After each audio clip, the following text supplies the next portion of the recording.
So we should now. be live. Yes, we should be. Let me turn this sucker down. Turn this sucky down, sons.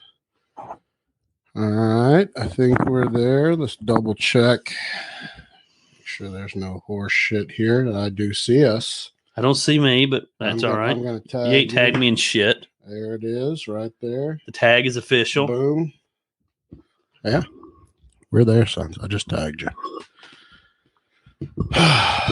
All right, son. It's been a crazy day, all right? Been crazy. Uncle Randy and Gary Lamb both come running like fucking champions from all the other shit that we have to do. But we're not going to miss it. We're not going to not be here, sons. That's what we do. We commit to be here for the fans. Yes. For the people, they were rioting. The people. When I pulled up, there was literally fans outside with poster board asking for the podcast to begin. I said, I need y'all to get out of the way where I can get inside, get this podcast going. Yeah, we'll sign autographs after. Like, right. They're like, can I get a picture? Gary's like, after. I got to get there needs to start being live watch, Yeah, we need security too. We need security. Sometimes it gets out of hand, sons, And I'm sitting there, it's big when my wife is like, y'all are recording Thursday, right? Like, she doesn't want to miss it. So she knows. I mean, she knows. She had the bathroom all clean. She knows I have to take the pre-show tinkle. Oh yeah, dude. She's a champion freak about bathrooms. Yeah. She is. If your bathroom is dirty, she's gonna judge you, son. Well, I'm talking about judge you. That's respectable. That's her thing, and it is deep. Yeah, well. So when I pee on the floor on accident, violent. She gets very angry. I'm talking about smoke. Sometimes the pee just goes sideways. It does, dude. And my wiener's not straight. No. I mean, I don't know anybody. Mine's definitely not straight. So if I'm half asleep and I adjust incorrectly, because it's kind of built in, I know to adjust, but if I'm off my calculations, guess what? Piss on the floor. Middle of the night, I don't have contacts in. Oh, and I mean, I feel bad when I hear the stream stop and I know I missed. Right. But I mean, I'm asleep, son. So I got to go back to bed. I can't go investigating at the moment and, we'll worry about that in the morning, though we forget by the morning. Susan's already chimed in there that her sister makes her husband and son sit down to pee. That's all right. I respect that. I don't know. I could never do it, sons. I couldn't do it. I'm not going to lie to you. Every once in a while, I'm tired. My legs are hurting. My knees are hurting. I know I'm going to pee on the rim. I flip around, sit down, check some Facebook stories.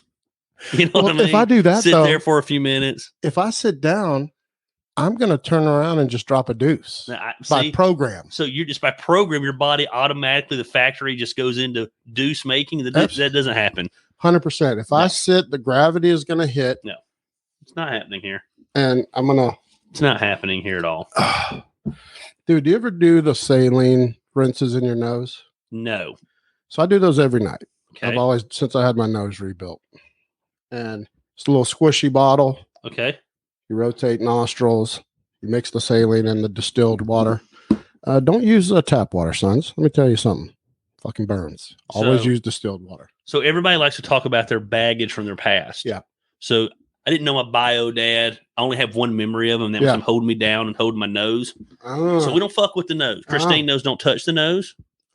We're not swishing anything. That's why I can't get the COVID test. You're not sticking anything up the nose. Dude, that's so weird. I mean, it's so true. Yes, because I'm like that with my collarbone. Yeah, dude, don't fuck with my nose. Don't get near my nose. Don't touch my nose. Literally, we're going to start throwing down. Don't touch my collarbone. It's just a natural instinct. We're going to fight. Or my belly button. And I'm not going to touch your belly button to other people. Like, I'm not going to mess with your belly button. Are weird. They're very weird. They have it's a very odd thing and place. Right.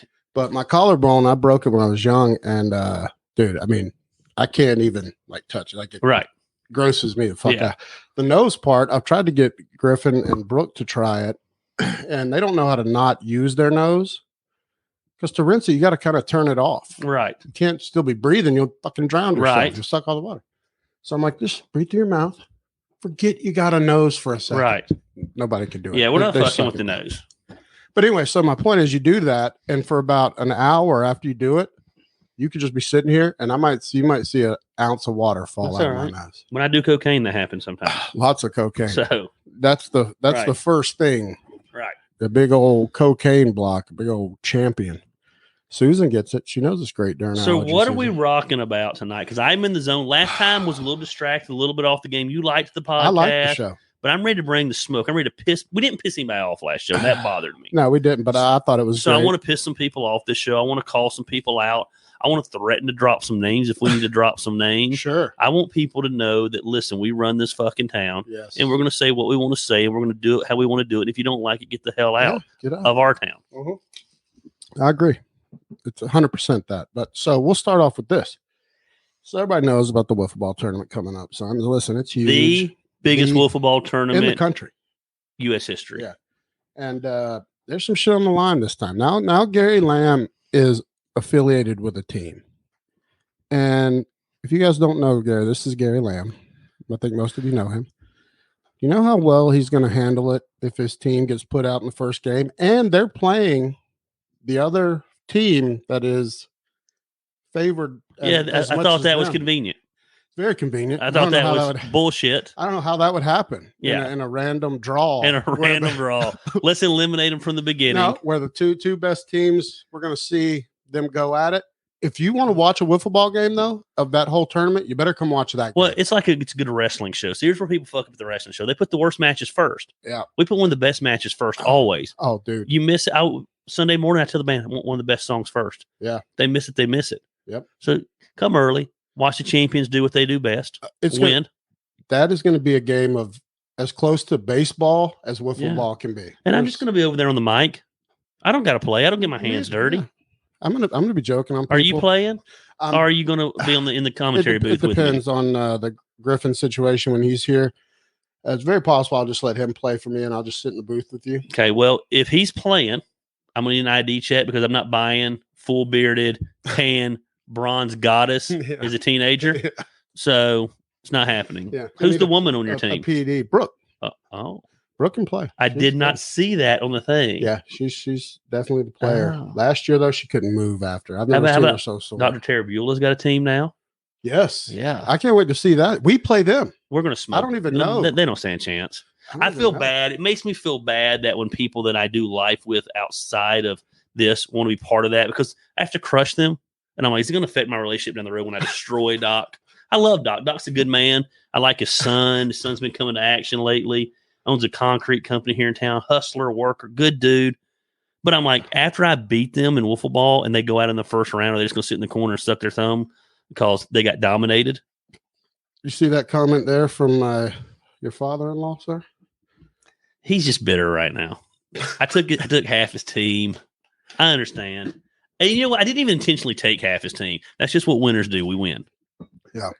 And so it's true. I had somebody poached off of my team though already too. Once this thing, listen, when you put on the best tournament in the country on the first year you do it, and then the second year people start wanting to fight to get. Last I saw, the waiting list on teams is 27 deep. I mean, I was having to vet people, and I was like, "Look, man, I see next year it being 4 fields at one time here in Town Mill. If there's a patch of land in Town Mill, there'll be a game on it. And if the HOA doesn't like that, I don't live here, so you can call me at Gary Lamb. Yep. You can find me on Facebook. I'm not going to give you my phone number. I'm not hard to find. Let me tell you. Throw off the bat signal. I'll be there. They love some Uncle Randy. They do. In the HOA. They make it easy. There's some. What's funny is I don't know if you've seen the fucking field live yet. I don't know if you saw it when you drove up. I know you've seen pictures. It's a phenomenal field. All right. For Wiffle Ball, it's the greatest field ever. Really assembled, unless you were going to. I noticed how you built it kind of to scale of Wrigley Field. I did notice that. Yeah. I was very impressed. It was, it's a good bit of work, but it's like anything, right? And this was just going to lead into what I wanted to start with anyway, was because I don't do events. It's not what I do. It is what you do. I'll do an occasional charity event, which is, I'm sure you've done charity events too, but you also do events where people can come, they make money. You got vendors, they can make a living. The food people can make a living. Mm-hmm. There's money there for everybody that gets involved. But when you do like this one, and we talk about having thick skin and being champions, and I'm fine with it because I know there's going to be half the people are going to love it, half are going to hate it. But when you have people that come out and they would really rather prove a point and get rid of an event that could get thousands of dollars to a charity of a great charity that we both know the guy and both of us think he's great. They would rather prove a point and get that canceled than get the money to them. That's unbelievable to me because that just blows me away. Well, people with small penises are like that. And so they know they have small penises, and so they have to inflate them every now and then and go at it and let you know that they have the power. But really, as what's going on in our country, the power's in the people. Yep. So unless they were going to call the police and shut down the tournament's happening. Oh, absolutely. And I know all the police, so that'd been a really great phone call. Yeah, I'm in a fireball mode. How about that's the mode I'm in tonight? How do you think the police, if freaking Canton PD had to come here and they saw a tournament that was raising money for homeless veterans, how do you think that on a commons area of a neighborhood where 70% of the people are from the neighborhood? Yes. So is it my understanding that it's a commons area? Yes. It is a so I don't really know what they could have done. I think it would have been fun. And it's definitely going to be fun. Let's cheers to the turd burglars. To the fun. So what they try to do, it's like anybody. Have you had to deal with this though, where there's either certain places or businesses? Do you still get repercussions of your past and have to deal with some people that will try to not let you be successful? Every single thing that I do, and I don't say that lightly. No, every single thing that I do turns into that. Whether it's people calling sponsors, and they're like, "Do you know about this guy?" And they're like, trying to get sponsors, trying to get places that I meet at to not allow us to host events there. Every single thing I do, and I don't mean this in like an arrogant mode. I don't mean this in a cocky mode. I just mean it in I've been dealing with it for 12 years now. I'm just used to it mode. It doesn't even faze me. So do you build it into your plan? Like, I know, all right, I'm going to have so many people. Yeah, I don't even acknowledge them. So I don't respond to them. You go to our events page. When I post events, every time there'll be someone, do you know who this guy is and what he did? I don't respond to it. I don't acknowledge it. I don't delete it. I let them look like jackasses. I wouldn't have fought with. I'm not saying you did because I don't know all the details. Yeah, I wouldn't have fought with these guys. Here's the deal: we're having a tournament. It's a public green area.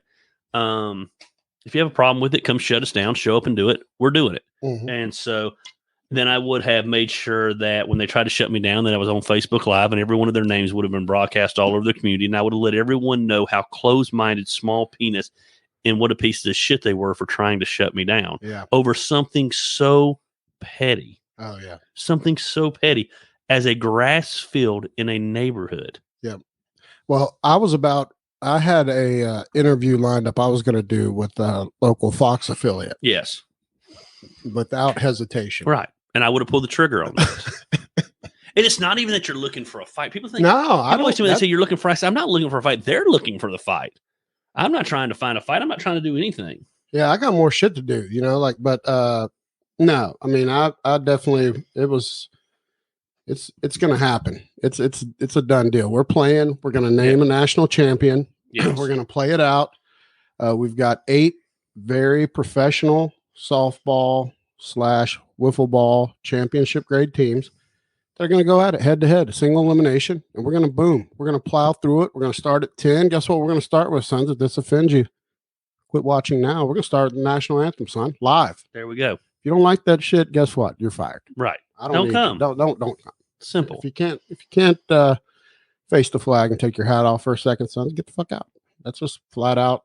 That's going to happen. And then after that, hopefully Jim's going to speak for a second about the Cherokee County Homeless Veterans Program. And then we're going to play ball. And then me and Gary Lamb are going to talk shit and make fun of everyone that does something dumb at the plate. Everyone. If you hit a queef, we're going to call it. You better come with thick skin. For sure. And let's make this clear. At about 3 o'clock, when the liquor's starting to kick in, don't get thin-skinned. Don't be a girl. No. It's all good fun. It's all good-natured. You know what I mean? Yeah. And I was actually going there to you because what I kind of want to do tonight was kind of like a little Gary Lamb, Uncle Randy State of the Union, right? And you've already hit on this, not knowing, because you don't know shit. You don't come in here knowing anything. Even less tonight. Yeah, less than literally, ever. We didn't talk about the less podcast than any other time. It hit me on the way here. I was like, we have literally not discussed anything. So that is becoming a real thing. All right. We all know guys are becoming pussies. It's not cool to be a fucking man that likes manly shit to some people. The attack on masculinity. Yes. Toxic masculinity, blah, blah, blah. You got to be in touch. You can't be a manly man. And guess what? You can't bust balls. People literally, not in my group of champions, because that'll get you eliminated. Right. We talk about having your chairs open for your circle. If you can't take ball busting in my group, man, then you're out. You're out. And you got to know. I get people that hit me every day. They're like, are you really upset? I'm like, no, I'm not upset. Because if I act like I'm upset, if you don't think I'm working you always in ball busting, because I'm a professional, I'll start fucking with your mind. Yeah, it's a rare thing that I'm actually mad.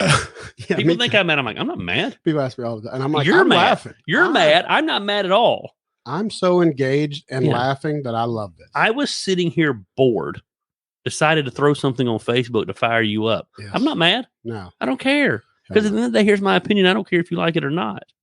That's the great thing about it. It's called my opinion. Yeah. And people can't, they just can't agree to disagree anymore. They can't even take the ball busting, man. And it really fucking chaps my ass. And that's why we're getting our ass pummeled around the world, is because men are pussies and they're just letting it be. Yeah. We've neutered men in this country in the name of toxic masculinity. And I think it's disgusting. Yeah. When people look at me and I got a big old dip in and I refuse to be like super polished and,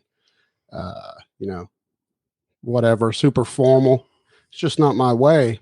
And I see it, that it kills them. And then when Gunner's playing football and I tell him, don't cry. Don't you fucking cry. Right. If you're hurt, I'll come get you. Right. You tough it the fuck out. Because life's going to hurt him. Yeah. It doesn't make me feel good to tell him, like to have to say, suck it the fuck up. Yeah. So my son had his first soccer game of the season. I don't know the final score. I'm pretty sure they lost 25-0. That was about where I lost count after about the 21st goal. And I literally thought I was going to lose my shit at the end when the coach gathered them all together and said, you know what makes me happy? You guys just played as a team. You tried. And you were good sports. And I'm glad they tried. And here's the deal. They were playing a traveling team they've been playing against since they were 4. They weren't going to win the game. Yep. But I would have liked seen the coach chew some ass, scream on the sideline. Yeah. I'm over there on the sidelines just being myself, and parents are just staring at me like I'm doing something wrong. And I'm like, maybe if you rode your kid's ass, he wouldn't be out there with his finger in his ass or sitting in the ground, diddling in the dirt instead of kicking the soccer ball. No, you're right.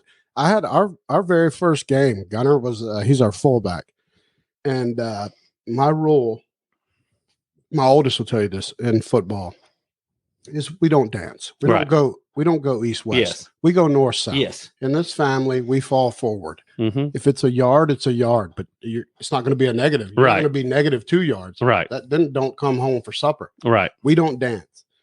And he got a little freaking fullback dive called. He gets the ball, sees a little bit of penetration, starts dancing. I lost my shit, dude. I was like, I popped off on him. Right. And guess what? I'm fine with that. And I know a lot of parents are like, oh my God. Yeah. This is little kid football. I'm like, you don't understand though.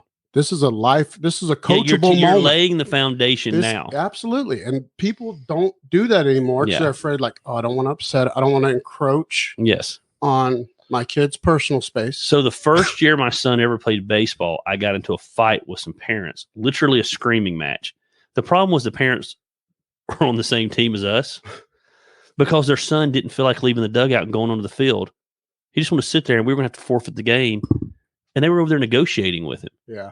So I finally pop him, tell him to get his ass out on the field. Yeah. The wife gets in my face. This is the weirdest thing. So now I'm arguing with the wife. Yeah. Then in the middle of arguing with the wife, I stop arguing with the wife because the husband's sitting there not defending his wife. So you got to. So then I'm telling he's a pussy for not defending his wife against me. Yes, absolutely. You know what I mean? And but yeah, fight with. And then last year in soccer, I about got into a fist fight with the coach on the opposing team, and smouting on. I just man, but to me that's sports. Yeah.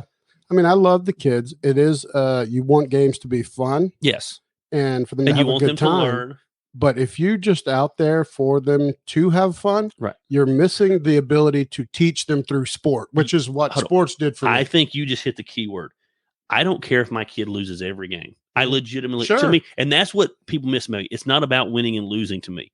But when they're out there on the field and they don't even know what they're doing because you as a coach haven't taken the time to teach them. Yeah. And then if you have taught them, they're not doing what you taught them and there's not consequences for them not doing what you taught them, then I have an issue. I don't take 2 nights out of my week and every Saturday to go to games. So 3 days out of my week to watch my kid run around chaotic on the field. And never learn anything. Absolutely not learn teamwork, not learn discipline, not learn how to throw a ball in or the basics of the game. Your job's to teach them. Yeah. And so it's like, oh, you care about winning. No, I don't all care about winning. You know what I mean? Yeah. I just care about like, man, let's do something. Yeah. Well, the win is the life lessons in sports, right? Like that's why I've always loved sports. But, if you don't hold coaches accountable to coaching and the kids accountable to being coachable, then you end up with a bunch of kids that are unemployable. Right. Which is they've never heard no. They think everyone wins. And that's what we have nowadays, a society where everyone thinks everyone wins. And let's get a bunch of handouts. And that's where we're at a society. And look where that's got us as our country. Yeah. And kids that have never had to run till their guts almost fell out, right? So they puke their tits off. Because we don't want to, hey, that's not, we don't want to abuse them. Right. Like abuse them. Yeah. Sending them to run polls because they fucked up is the best thing you can do for a kid. It's called character building. Until he almost pukes his guts up, because guess what he won't do? Whatever the fuck he did to have to do that next time. And he'll learn to keep pushing and not quit, and life doesn't always go good. That's why when they become adults and life hits them in the fucking jaw one time, they quit and crumble because they don't know what to do. Absolutely. And so that drives me insane. But all right, so back to this. So we're talking about the Wiffle Ball tournament. So I get a certified letter trying to get me to halt the tournament. From lawyers. Yeah, from like big dick, from rich people. I'm talking about people that own the fucking neighborhood. They took time out of their day to have lawyers. They wanted to shut down the biggest Wiffle Ball tournament in history. Sleep good. What's up, dude? Love you. Yeah, they want to shut it down, right? And here's the deal. I know exactly what it is. And do you ever see this with the events too? Is that if people don't get a piece somehow, it's a cut. I can't imagine on the scale that you do events. I would imagine everyone comes to you wanting a piece of like, hey man, we're buddies, right? Like I can do this, and then I get a little. Everyone wants a little piece, and I've had people wanting pieces of the pie, and I've always just, because I don't do this for a living, I'm like, no, it all goes here, right? Every penny. Yes. We've been clear, dude. I mean, I've got I don't even touch the money. I have it sent to Holly. She keeps it in a spreadsheet. She sends a cashier's check. And I don't want to touch it, but I want every penny to go where we say it goes. Like I'm not going to get to where I let people start dipping. And I think that's what has chapped some people's asses. And I don't do this enough to know, like, if you got to expect that every time or what. But I guess if you don't play ball, people will try to. Yeah, everybody wants credit. Everybody wants a piece of the pie. Everyone wants a piece of your work. I always get a kick out of, and I get it. I was all relative, but last year as events started to get canceled, I'm in the event business, and I would have vendors upset messaging me. That event got canceled. My vendor fee was $75. And I'm like, as soon as the cities I'm going to refund my money, I'll refund your money. Sure. And then finally, I remember when I said, sir, I'm so sorry you're out $75. I'm out about $27,000 right now. Mm-hmm. So as soon as I get my $27,000 refunded, I'll make sure you get your $75 refunded. But all anybody cares about is their own self. They don't look at the bigger picture. Yeah. And people are just selfish, and they want the credit, and they want the accolades, and they don't want to do the work. And so people like that are mad because I don't really get why you're mad in that situation. Why would you be? It's a nothing. Let's just cut to the chase. In this situation, and I'm sure the message is going to get back to him, and I know my father-in-law hates this because he has to live in this neighborhood, and I don't live here, and I stir shit up for him. Mm-hmm. But for these people who I don't even know who they are, it's nothing more than a pissing contest. Oh, yeah. That on a Saturday, it's not like you're holding an event at the pool. Yes. Where there's hundreds of people at every Saturday, and you're affecting all those people. Exactly. It's in a corner field on a Saturday that no if you weren't using it, the grass would probably be up to my knee almost. And yet there's such a pissing contest over it. It's nothing but a power trip. They got bullied in high school. They got wedgied in high school. And now they got over a little bit of power, and they're over an HOA, and they think they have a swinging dick in that situation. And it's pathetic. It really is pathetic. And that's what, there's no reason why you wouldn't like that. Yeah. Heather chimed in and said, and your mom. Yeah, she has to deal with the headaches of it too. But you know what? I got to be me. Let me tell you though. I didn't ask them to move in here. No, they chose to move in here. And listen, this is the best place. Listen, it's Silvertown, sons. This is Silvertown. That's the thing with Silvertown. Here's the great thing. We are a community within a community. Here's the great thing about Rick. He will call me and remind me that he lives here and get mad that I stirred up. But then on the day of the event, if anything was to happen where those people came after me, he'd be fighting them in my behalf. 100%. So it's just what it is. No. So at the end of the day, he doesn't get to choose family. He's stuck with me. And so he'll go to bat for me. It is what it is. See, that's why old Wilson is a horseman. He needs to be official. He said, let's give them wedgies again. Yes, they need wedgies again. You know what I mean? Those people do. Yes. Listen, it's a circle of life. It's fucking ridiculous, man. I've had people, I've heard people thinking Uncle Randy takes pieces of this money. Like I make money. Yeah. That, it's all horse shit. It's really, I'm got shit to gain from this fucking wiffle ball tournament. To all kind of bullshit. Have they not seen the gold hanging on the throne back here? You don't need. Dude, you don't need $50 from the wiffle ball tournament. I don't need shit, sons. Uncle Randy is when you're a living legend, you don't need any more shit. Right. The things I do now to occupy my time are because, hey, I want to tickle my fancy, son. I want to be motivated, help some other people. And if I got to come out of listen, that field.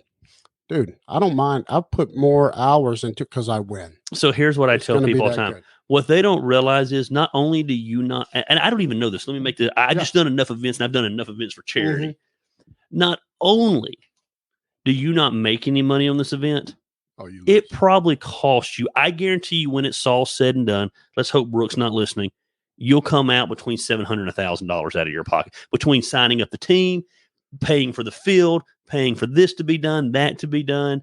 And that's what people miss out on these things. It's costing you money to do this. And you are so close on that number, it blows me away. Right. It blows me away. Yeah. Like that is fucking, you are spot on. So, and I don't mind. I know that. Yeah. I've had events where, for whatever reason, the weather didn't cooperate or whatever, where I had vendors selling t-shirts who made more money than I made as the promoter of the event.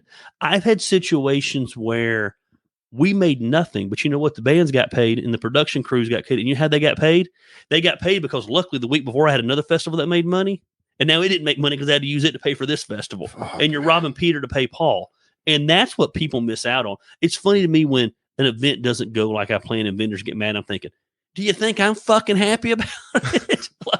Do you think I sat back and said, how do I put on a shit event that no one shows up at? Yep. But so at the end of the day, here's what happened. Once they sent me the letter, the very threatening letter told me I have 5 days to put the field back how it was. So you're supposed to let the grass grow back in 5 days? Or cut it all to the same level. Hey, babe. How did the dogs break back in? I don't know. They're going to be licking balls here in a minute. The dogs out of here. They done busted through the door. John likes to lick on Gary's. Why do they listen to Brooke and they don't listen to you when you say leave? They don't. But they listen to her. There you go. All right. Thanks, babe. So I get the threatening letter. Very threatening. So it's got 5 days, put the field back how it was, exactly how it looked. Thank you. Have a good day. I'm no legal expert, but I'm like, this is horseshit. Right. This is a power move. This is some horseshit. The only thing I've done is cut the grass to manageable levels and put the bases and, made it look awesome. Right. People love it. I've had kids playing on it every night, by the way. Right.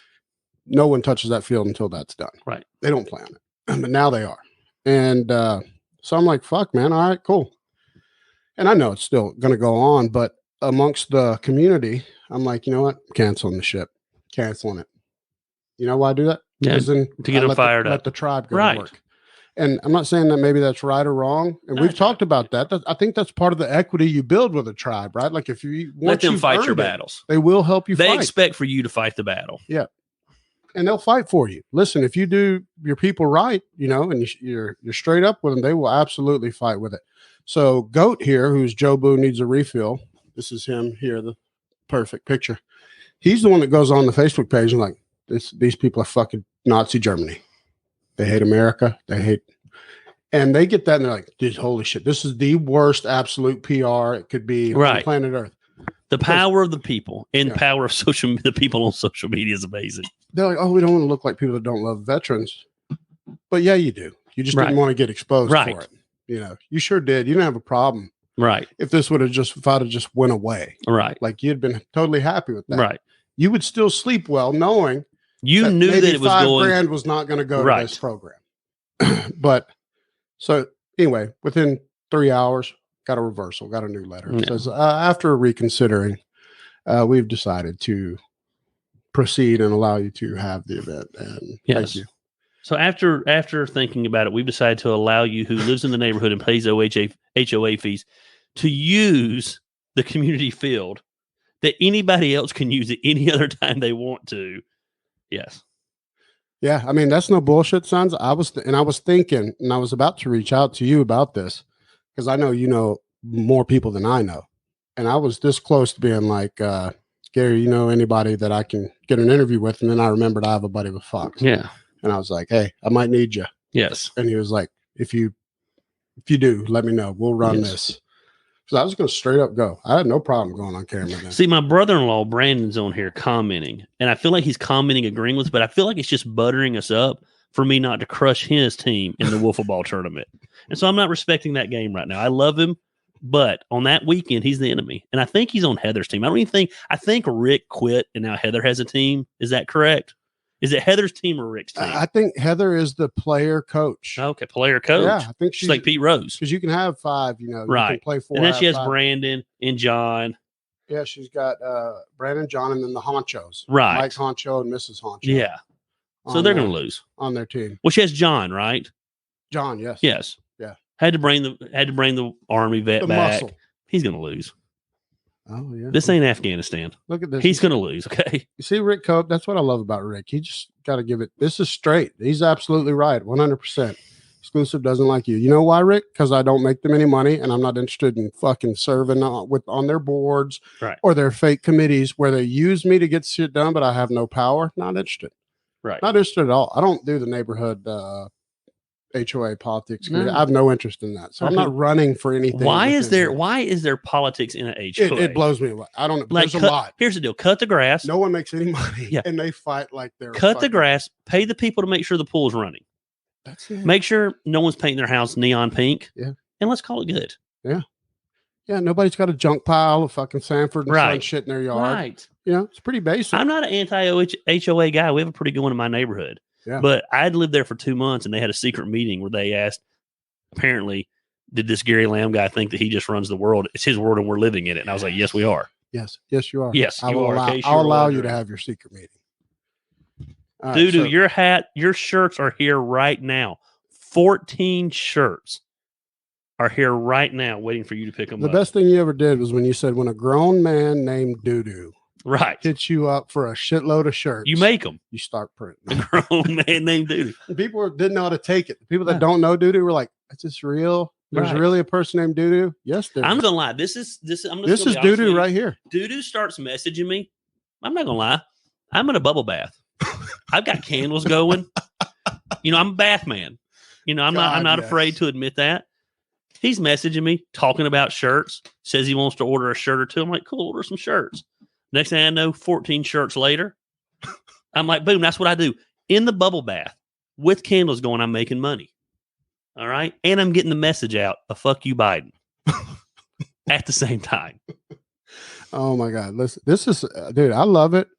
Rick is going to be a unbiased umpire. Him and Susan. He's not going to be. He's not going to be. He's not. He's going to cheat. He's licking his chops. He is licking his chops to cheat. I know he is. He's going to start drama. There's going to be a big blow up. We're going to fight. I can't come to blows with him. He's family. I know. I can't kick dirt on his shoes because he probably don't have flip flops on.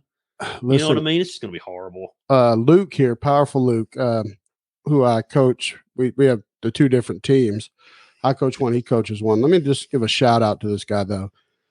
We're Cherokee Red, he's Cherokee Black. He has been to a couple of our games and helped us coach to win. He is just about teaching kids to play the game of football and loving it. dude. I didn't even know Luke was a football guy. Luke knows his football shit. I mean, deep. Look, here's my Luke story. I had too much to drink one night. My wife was out of town. Luke told her on the phone he was going to get me home safely. He didn't. That's my Luke story. Okay, right there.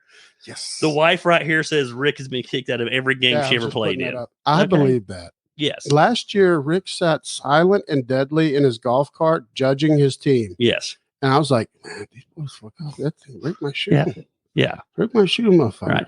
But then they fucked around and got too drunk. Right. And I've told Bubba no drinking until we win. And we didn't realize how much of a marathon this tournament was. Yes. So even me, I came out too hard early and it was so fucking hot. They'd already closed the pool. Couldn't do shit. I was hurting like a motherfucker. But you got Bubba and Slim out here hitting dingers, winning games, and then boom, they hit the wall from the fucking, I don't know if it was Hennessy or what they were drinking. Bubba knows. Finish the drill. His place in the Horseman is contingent on this. Okay. Luke, let me tell you what kind of friend Bubba is, though. You ready for this? Yeah. So Bubba gets a person who wants Bubba to do about 4 cars for him. Yeah. Me and this guy have a history going back about 3 or 4 years. Nothing bad. Just didn't see eye to eye. Friendly history. No, it's not friendly no more. We just don't see eye to eye on some things, and our relationship went separate about 4 years ago. Bubba calls me and says, hey, is this the kind of beef where I don't need to do these cars? And I'm like, no, do the cars and get the money. It's not that kind of beef at all. But Good how about, but he called first to want to know, hey, is it cool if I do these cars? That's a friend, right? I respect that. That's a friend. Kind of expect, like, and I'm not surprised by that. That's good. I'm not surprised by that. But it's just affirmation that you got the right people in the circle. Yeah, it is. That's totally legit. And I saw where the mayor even hit you up a few days ago or said that to you, and he was like, if you got beef, I got beef. Right. You got beef, I got beef. That's right. Good. That's how we roll. That's good shit. Now, you can't roll that way with everyone, but you got to roll that way with some people. Yeah, you do. You really do. I hope the wife's wife, because I'm going second shot of Fireball tonight. It's just going to be that night. So Luke said that all he remembers is you wandered off with a strange man, something about Waffle House and libation. Yeah, and then I about got into a fight with a bunch of wrestlers from another wrestling show at the Waffle House. Fucking Gary Lamb, sons. I want to be a part of one of those nights one day. I can't imagine you like superly out of your mind drunk. It doesn't happen often. I mean, I know because I've never seen it. But not often. One night at the Moose Lodge, the whole action crew got into a fist fight because I was drunk, and there was this lady dressed with very Aztec-looking clothing on, and I asked her if she was a lesbian because a lot of times, stereotype in there. And so I asked her if she was an Aztec lesbian, and apparently she was ready to fight me, and her son was ready to fight. And then everybody, all I know is they threw me in a car and got me to the Waffle House. And about 5 minutes later, my crew showed up bloody, bleeding everywhere, and there'd been a whole brawl at the Moose Lodge. Speedy even got into a fight that night, was bleeding. It got out of hand. Speedy. It got out of hand. So let me ask you this. I had this written down to ask you. So how many people in your life and that are involved with you or try to get involved, try to find a way into the Gary Lamb tribe or network, but are part-time Gary Lamb friends? They don't really love you. Oh, yeah. Right? Yeah. They like what you got going on and shit. Yeah. And there's a lot, right? Like, that's a real thing for you, right? I'm sure. And you've learned to probably identify those better than others. I have learned that the bigger my community gets. So by community, I mean, now I have the wrestling community, I have the barbecue and brews community. Now I have the tacos and tequila community. Now I have this community. The bigger my community gets, the smaller my core gets. And normally the way I'm going to break somebody in, and I haven't broke Doc in this way, Doc Martin yet. It's coming though, is I'm like, man, they're getting close. Yeah. There's been connecting. Yeah. Let me just throw something out there that's going to put them in a super awkward position where they got to choose sides. Yeah. And let's just see which way they roll. And that's normally how I run them through the ringer. Yeah. So, but what do you do when you identify, right? That, we'll just use an example, like this totally, what's the word when it's hypothetical? Mm-hmm. Like if you got your brand or your group and people are just like, I love it, dude. I love the shit. I love what you do. Yeah. I really do. I'm a big fan. But that really they're sitting around the corner like, you can suck a dick. Right. But I'm going to go. Yeah. Like I want to be there. I want to be a part of it. Yeah. How do you nip that? I don't nip it. So you just identify it and know it and stay away from it? Yeah, I've learned the difference between friends and fans.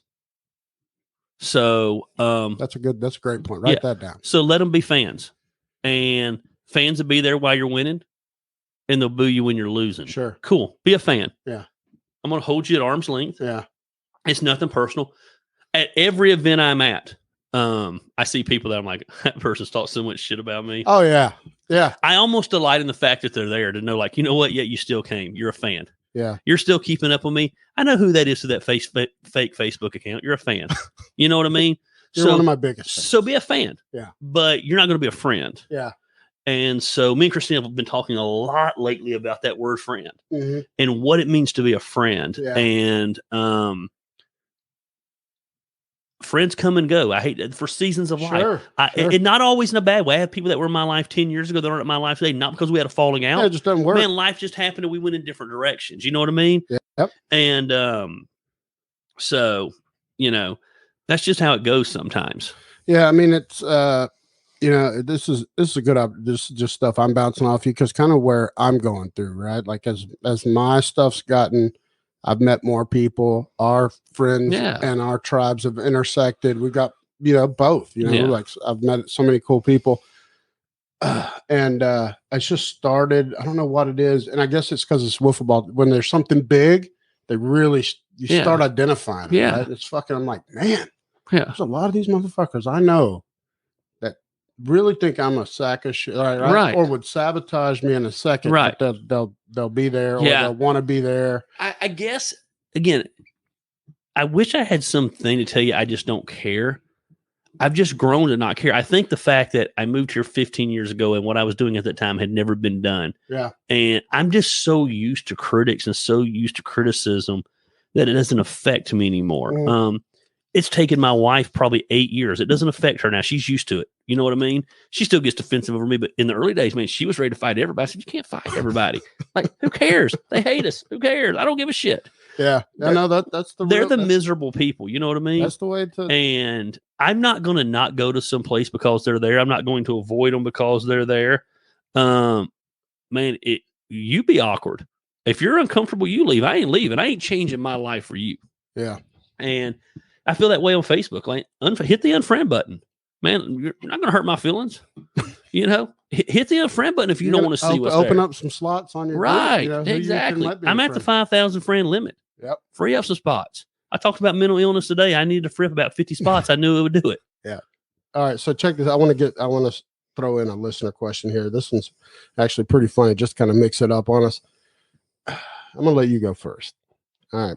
Hey guys. 1 second. I in the future, because I'm just a creature of habit. Yeah. I don't know what to do with Randy not having the white Google spreadsheet here that you're going down. Going down the phone's got me a little confused. Yeah. I should have printed it. Okay. It's definitely better when I print it. All right. So, hey guys, I'm in my late 30s. I'm running into occasional ED issues with my wife. No. It's depressing and I feel like a bitch. Yeah. Has this ever happened to either of you? So here's the deal. I'm going to go ahead and just lay it out for you. Erectile dysfunction, buddy. You hit 30. That seems a little young. Mm-hmm. I want to know if you're in shape. I want to know what's going on. But I'm going to save your life right here. You ready? Discreet. If you steal my thunder. Listen, BlueChew.com. I love Blue Chew. BlueChew.com. Absolutely. Order you BlueChew.com. Get them sent in the mail. And here's the deal. I'm not dealing with any ED issues, but every once in a while, I just know I want to go all night long. Go a little bit longer. Strong like bull quick. We're going to pop a Blue Chew. Have the Blue Chews on hand. So listen, and it's probably the problem with this dude now is it might be weight, it might be stress, it might be whatever, but now it's in his head. If once it gets in your head, you're not snapping out of it. So get you an order of Blue Chew. The first order's free. Just pay for shipping. All right. Listen. Use promo code Gary Lamb. Promo code Black Sheep. Save 10%. 10%. We need to get a sponsorship for Blue Chew. 100%. We'll have it by next show. Watch. But listen. I'll send this clip. It is what it is, dude. Go to BlueChew.com. Have your life changed. And your wife. And here's the deal. Be discreet. She ain't got to know you're popping it every now and then. Pop that Blue Chew, buddy. Yeah, this is shitty because you took everything I was going to say, but I was going to say in this day and age, there's no reason for ED. Right. It's in your head. Right. And I'm not too mad. I've had problems plenty of times. Yeah, sure. You can drink too much. Yeah. Can't get the boner right. Sometimes life's just stressful, your man. Head stressed. Like, don't be ashamed of this. Right. This is a real thing. And the problem is once it happens, then it's in your head. Then you're performing. Then you're overthinking it. Yeah. Man, it ain't getting limp. I mean, it ain't getting hard. It's limp. It's a limp noodle. Or it's what's worse is if it's a half-mass bastard. Right. That's even worse than not working because it's pointless. So listen, get the Blue Chew, get that confidence back, get that stroke back, and get after it. Dude, you can get the Blue Chews. I also support Blue Chew, but anything. You can get the Viagra, the Cialis, you get whatever. Keep a little bit. The Blue Chew's just easy. Keep thousands of them. The Blue Chew everywhere is just in your easy bathroom. because the Blue Chew is discreet online. It comes in nice Viagra, Cialis. You got to go to the doctor for that. I get that, man. Blue Chew's got the online doctor. Boom. I mean, hypothetically, that's what I've heard anyway. Yes. That they've got, you know. But there is no, definitely get this out of your head. Everyone's experienced it. I don't care. Maybe some guys are Mitch said get your testosterone checked, dude. My testosterone, I get shots all the time. Yep. Listen, strong like bull. Testosterone, Blue Chew, stroke it, pop it, go, do whatever. It's got to happen. Just but do if you can take, your testosterone could be right. You could be healthy. Yes. You could be all these things. But if you're laying there next to, your smoking hot wife or your girlfriend or whoever the fuck you're banging, some dude, if that's what you're into, it's fine.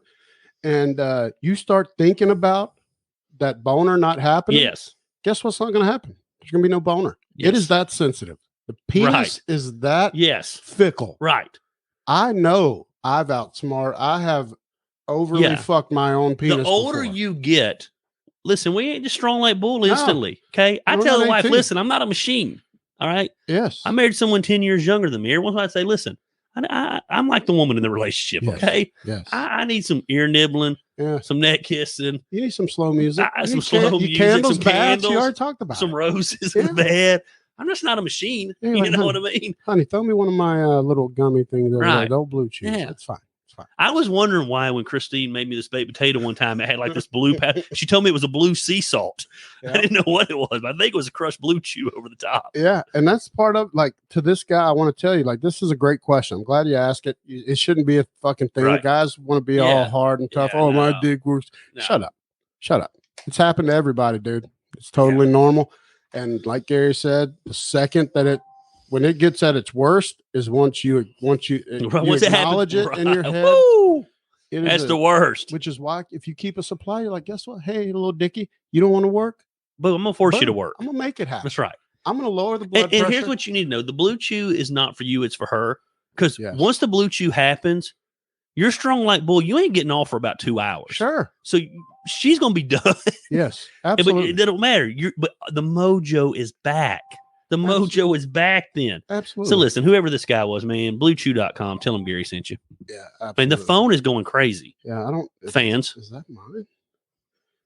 All right. So you guys are champions, but would you take a male contraceptive pill if it was readily available? Why or why not?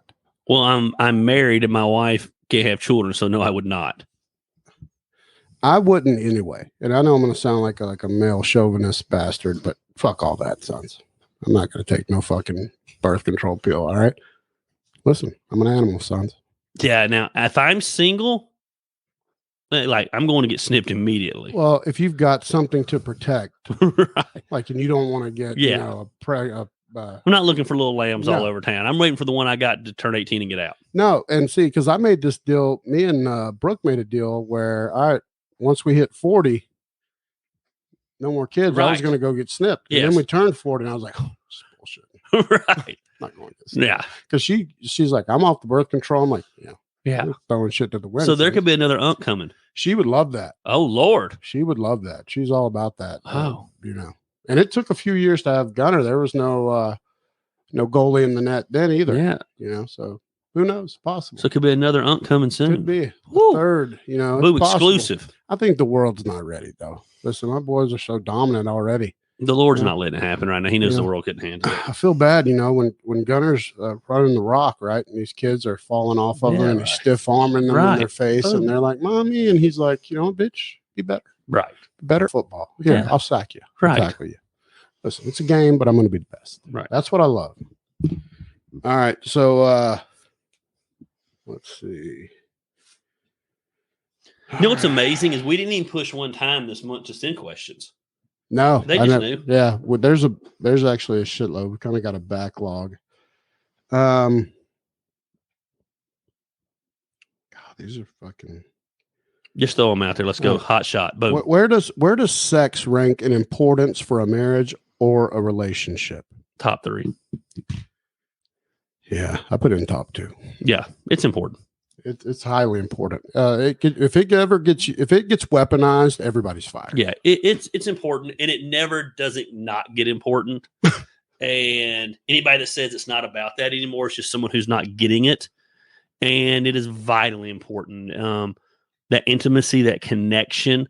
Don't get me wrong. I think communication, I think mutual interest, all those things are vital. But you can have the greatest marriage in the world. If there's no sex, then you're roommates. It's not a marriage. Yeah, and if there's no sex, I can only speak as a guy. He's gonna go fuck. Right. So I know it makes me a dick and I'm a pig and all this shit. But let's stop.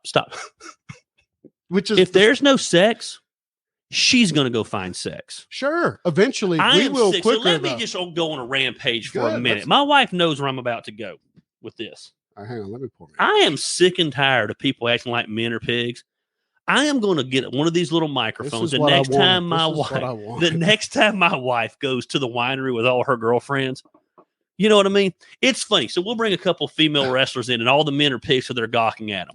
But the women supposedly, Misty Martin's not a pig because she's up there gawking over Austin Theory, and my wife is gawking over Austin Theory. Women are just as perverted, rude, crude, and devious, and they fart more, as any man that ever existed. Matter of fact, dare I say, there's been some times at the church that I've had to clean the church. I've been in the men's room and the women's room. Women are nastier than men ever thought about being. And listen, if you ain't pleasing her, eventually, even if it's just emotionally, she's going to go somewhere else. Take that shit somewhere else. Yeah, I will die on this hill that I think in most situations, from my experience, if you're, and this is speaking to the ladies, if they're weaponizing sex, not if they're using it to get things from a husband, could be the other way, I guess, but I only know my way. So I can only speak from my experience.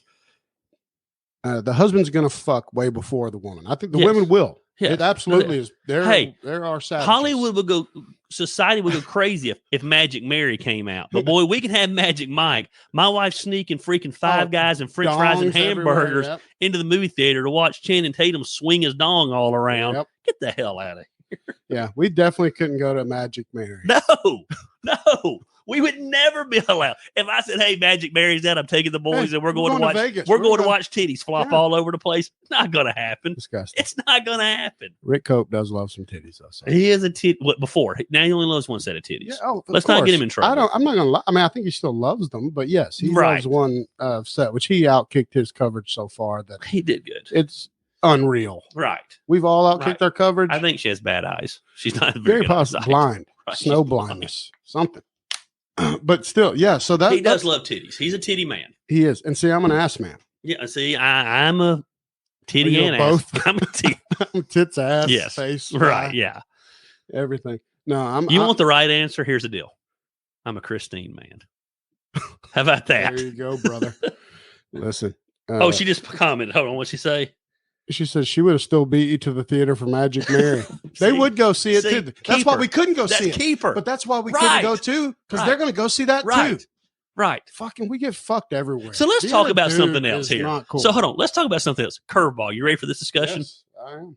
You walk in the house, and Brooke, I'm not being any disrespect, okay? Sure. This is hypothetically speaking. Of course. Brooke's in the bed with another chick. Yes. We're really not mad. Yes. And my wife says that's not cheating.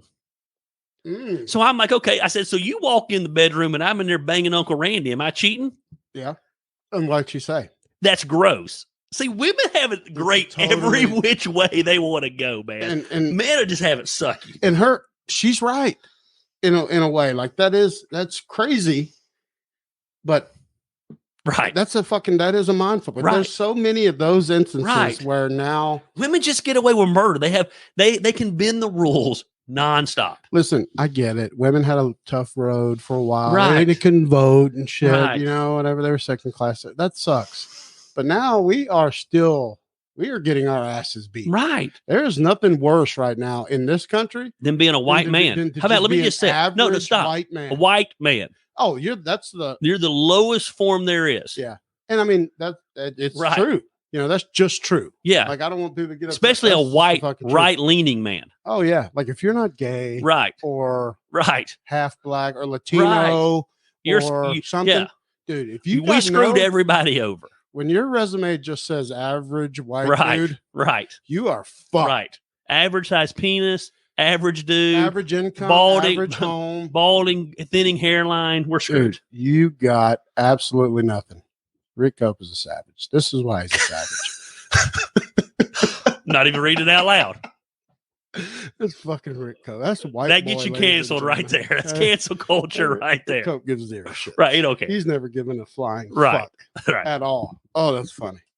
But it's crazy because I don't know where I get pissed about that, because I do get pissed about that. I'm on the kick of it right now. And then sometimes it's hilarious. Yeah.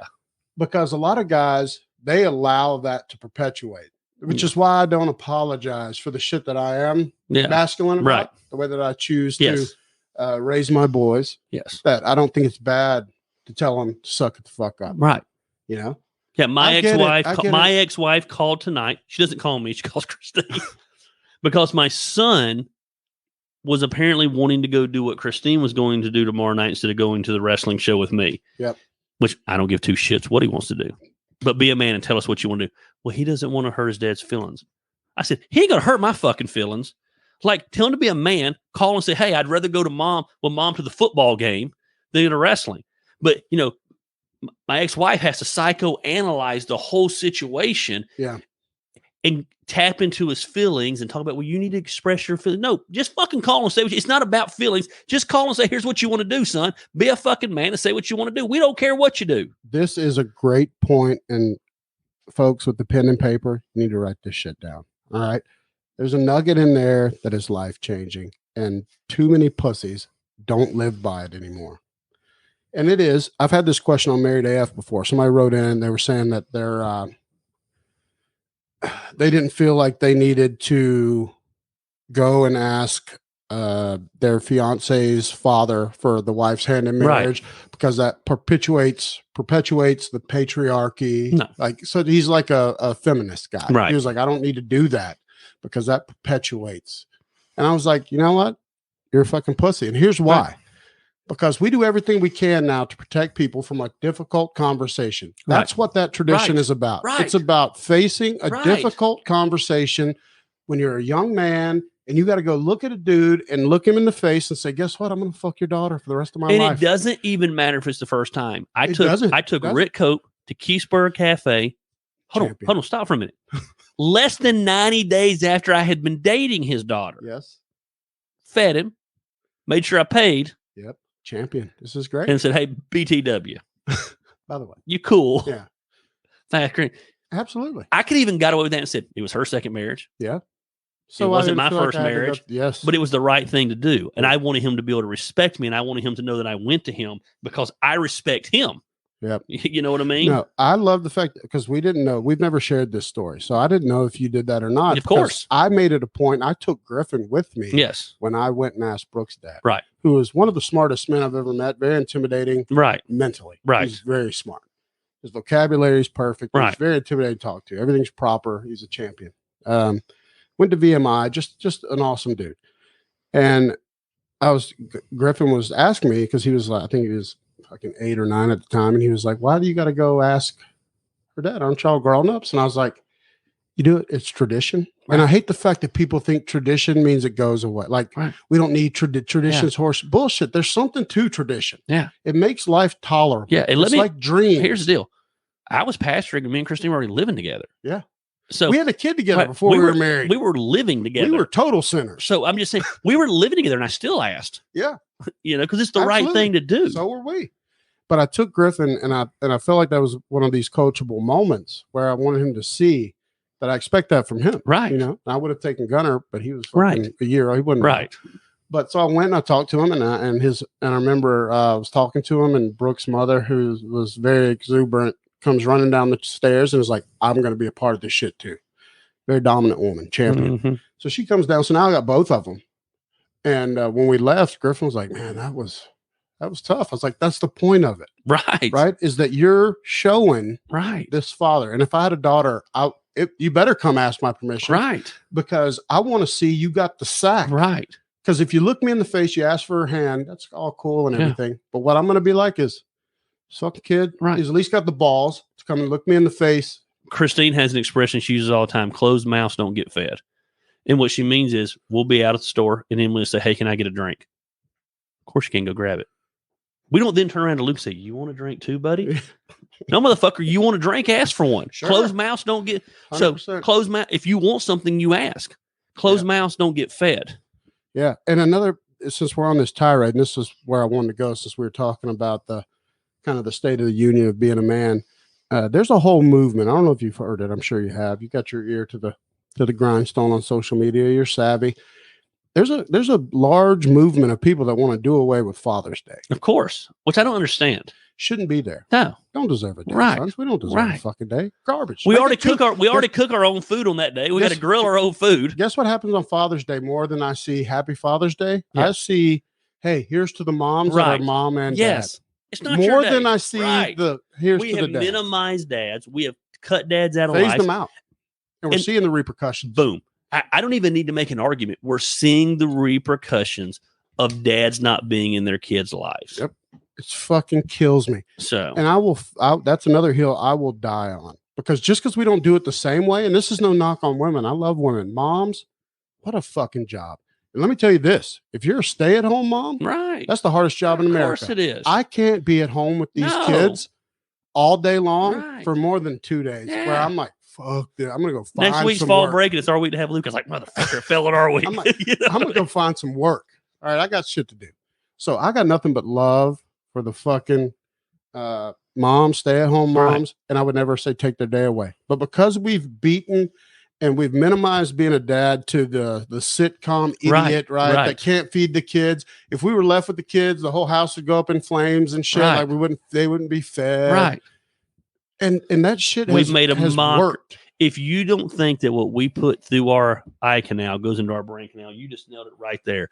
TV has made fun of dads, Al Bundy's, and all these guys for so long that now we think dads are irrelevant and they're fucking losers. Yeah. But again, we're seeing the repercussions in our society right now. Yeah, this is a great point here by Brandy. And kids, especially kids of divorce, are being taught that men are absolute and dads are disposable. Dads are not disposable. Thank you for that. Right. That's true. Right. And just because someone does it different, because dads and moms do it different. I go on this fucking tangent a lot where I'm like, listen, they are equally important, right? Mom, kid skins his knee, breaks his arm. Mommy's kissing him everywhere. Right. He needs Dad's kind of like, hey, you got to suck it the fuck up. Doesn't feel good. We want to say, come here. We want to give the kids. But he needs it. But we don't. Right. And that's the difference, right? That's the dad way. Right. And you need both. Right. You need fucking both. These people that are trying to take Father's Day away, shit, I'll fight them to the death. That's some fucking horse shit, son. Yeah. And that's why we're pussies. We already get screwed on Father's Day. We do. We grill our own food.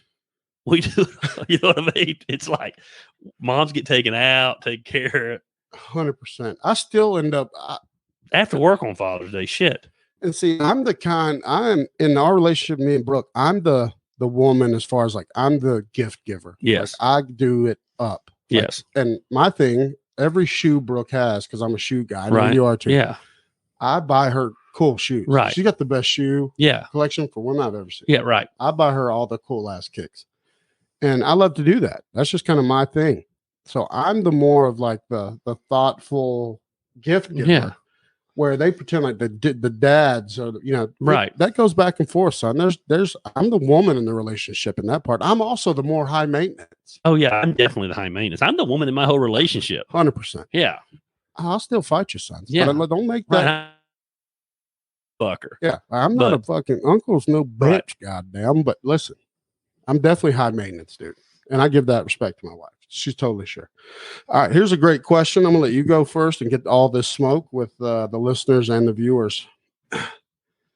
How do you handle a wife that won't hold her tongue and tends to belittle their husband in front of people? Ooh, so this is my pet peeve. This is a huge pet peeve. My pet peeve. I think holding your tongue and belittling your husband are two different things. Sure. So in the early days of being married to Christine, it was an adjustment for me to be married to someone who is not shy to give their opinion, who thinks the word fuck is used as much as any other word there is. I had to come to the conclusion that that's who I married and I love her and that's who she is. I don't give two shits. Yeah. So I don't give a shit if I remember one time we were sitting at a very nice restaurant in town and next to us was the city manager and the mayor. And I'm shrinking down in my seat as Christine's cussing every other word and we're off with some friends. Awesome. If that happened today, I would give two shits. That's my wife.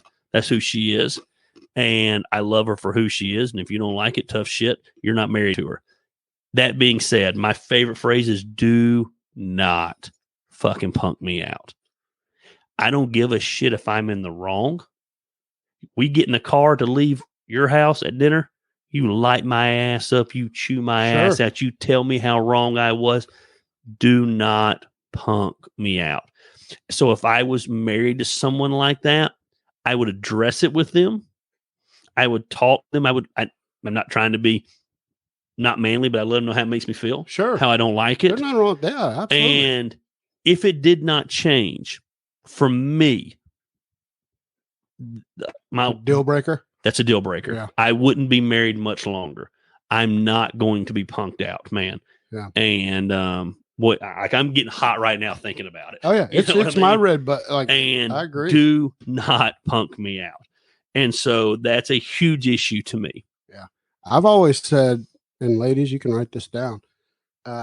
If you want to make your man fuck somewhere else, right, and go and emasculate and destroy your relationship, right? Yes, emasculate. Yeah, right. I was going to say demasculinize, and I don't think that's a word. I think your word, but I like that word.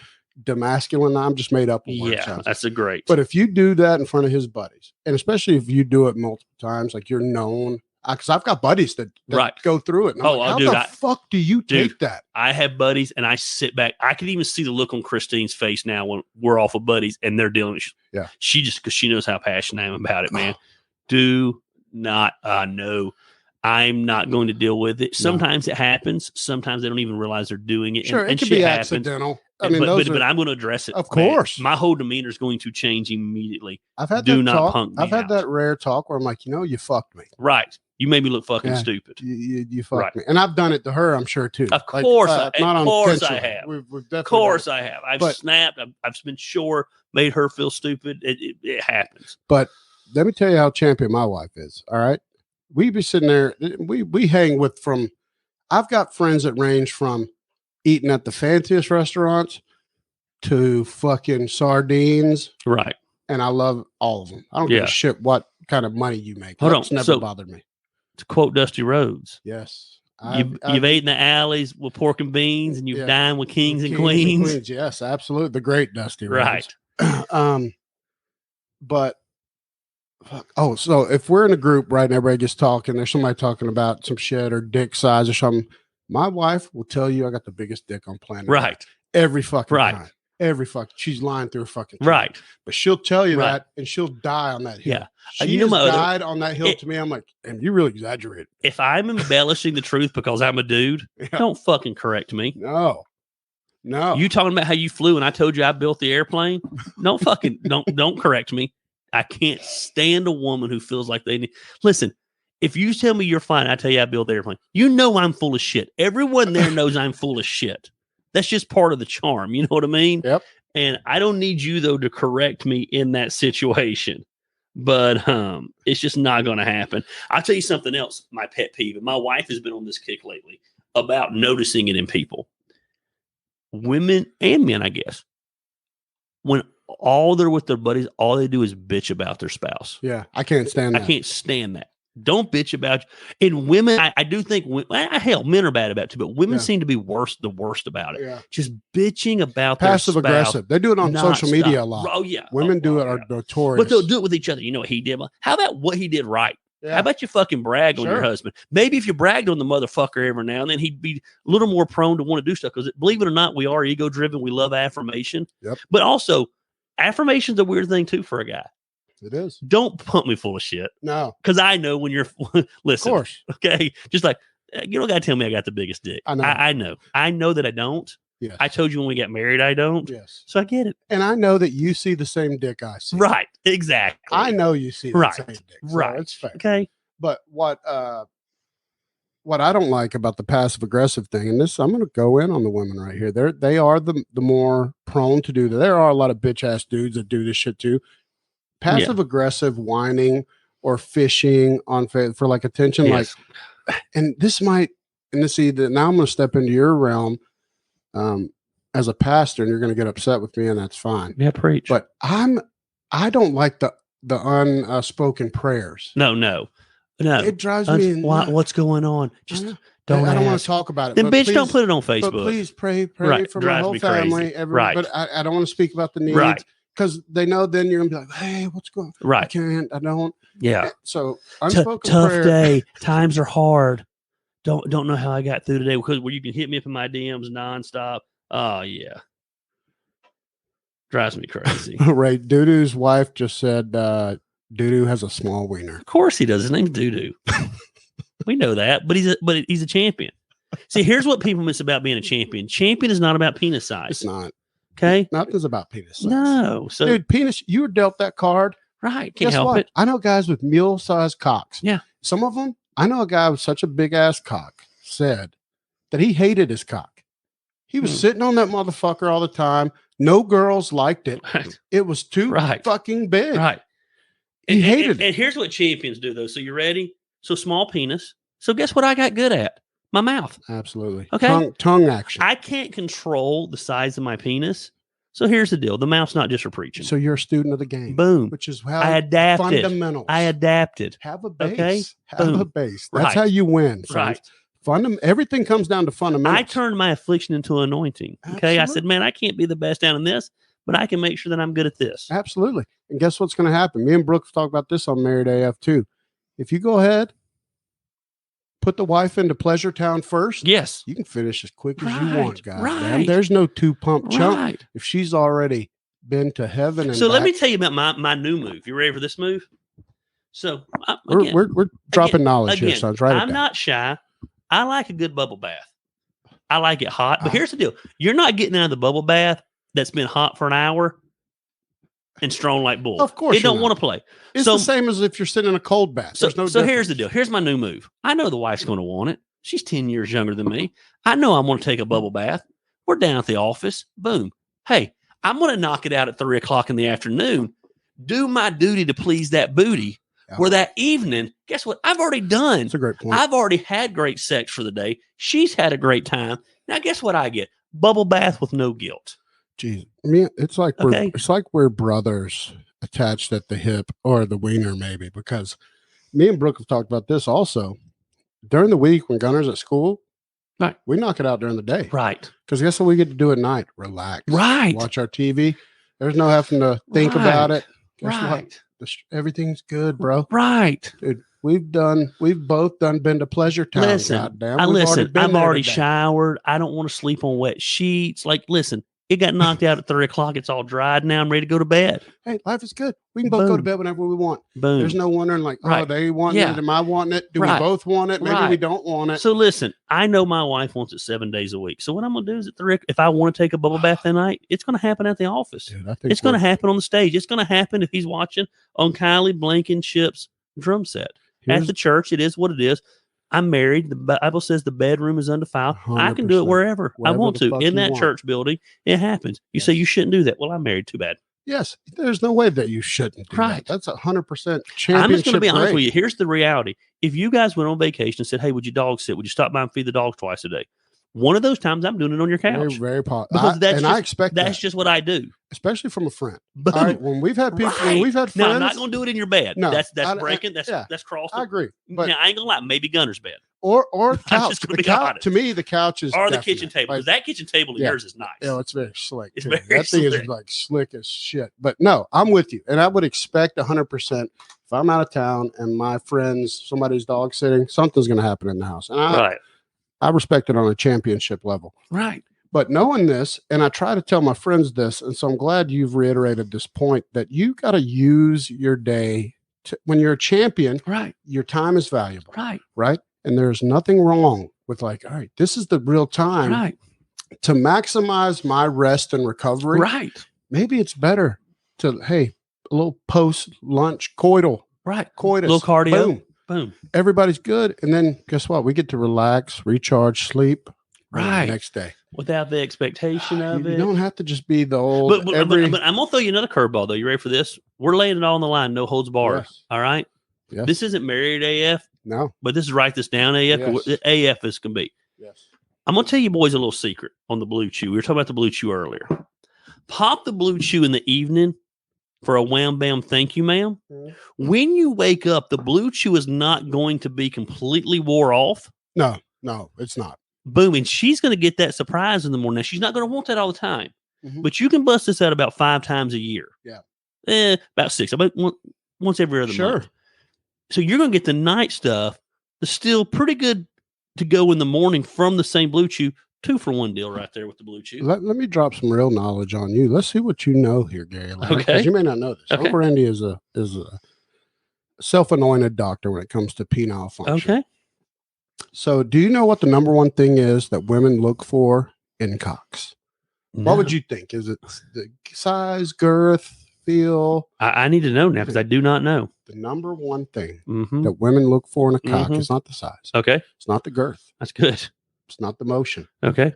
It is the volume, the girth, the hardness, the hardness, right? The hardness of the because that is a sign to them of attraction, right? So a fucking like you're talking. Hence, BlueChew.com, and that's because boom, pow, that post night morning wood. Yes. Post Blue Chew boner. Yes. Is like a it's unicorn. Almost uncomfortable. You've got to use those. You've got to use those. Maximize those. Right. Like you're saying, spread those out. But if you roll over and you give her a fucking sail, the boom of a sail into her side, she's gonna be like, ooh. Yeah. That's not just like an average everyday semi boner. She's gonna be like, I'm gonna take it. Right. I'm gonna take that dick. Yeah. I know Unk has shared on here that he's a little cheap. Yes. So that's 2-for-1 on the Blue Chew. The Blue Chew cost you about $3. 100%. So you just got it twice for $3. Best investment you've ever made. I'm all about, I think every man, regardless, even if you don't have any issues, you're a fucking idiot if you don't have backup plans. Right. And that is have some fucking boner pills, bro. Right. Here's the deal. Let's say you have no issues. Idiots. Sometimes you just want to pop the Blue Chew because you can go about 3 hours on the Blue Chew. Okay? Absolutely. Boom. And you just know, hey, tonight I'm feeling freaky, son. Right. I got a feeling that I need to prove myself to, because every once in a while, listen, married guys, write this down. You need to slay your wife, not just at every sex. You need to remind her to slay her every now and again. Yes. If you don't, that is your fault. And that's going to lead to other little issues. But if you slay her, and I'm talking about ravage her. Okay, and I'm not saying like force her. Women have their about to cross every line. The wife's about to get. This might even cross the line for my wife. Okay, she's watching. I'm about to make every feminist literally's head explode right now. Like I've literally been sitting here staring up at that corner, debating if I should say this. Yes, good. This is good. That means men want to own their pussy. Of course they do. And every once in a while, you got to take it. You got to remind them who it belongs to, who it is. And here's the deal. They like that. Now, I didn't say you force it. I didn't say, so do not manipulate my words at all. Champions know exactly what you're saying. Right. You want them to know That's mine. And guess what? She wants you to do She that. does. Absolutely. And if you don't, she thinks Let you're me a bitch. enlighten you on something, all you little bitches out there who let your wife boss you around. She wants you to take charge. Yes. She wants you to.